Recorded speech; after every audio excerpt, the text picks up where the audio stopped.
Tere, Maria! Mis sa eile pärast kooli tegid? Tere! Jalutasin koolist otse koju. Kõigepealt tegin endale mõned võileivad. Seejärel puhkasin pisut diivanil. Tegin matemaatika kodutöö ära. Õhtul käisime ema ja koer Lottega pargis jalutamas. Viskasin Lottele puu oksa. Tema jooksis sellele järele ja tõi mulle tagasi. Jooksime ka võidu. Lotte on väga kiire jooksja. Mulle meeldib samuti kiiresti joosta.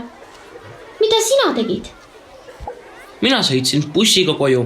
Isa ütles, et kui olen koolitöö ära teinud, saame õhtul koos jalgratastega sõitma minna. Ma ei viitsinud kohe õppima hakata.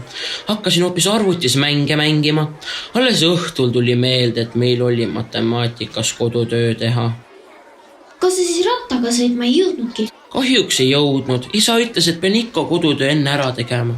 Mul ei olnud muud võimalust. Kõigepealt sõin õhtusööki, siis hakkasin matemaatika ülesandeid lahendama. Ülesanded valmis sain, algas juba uneaeg.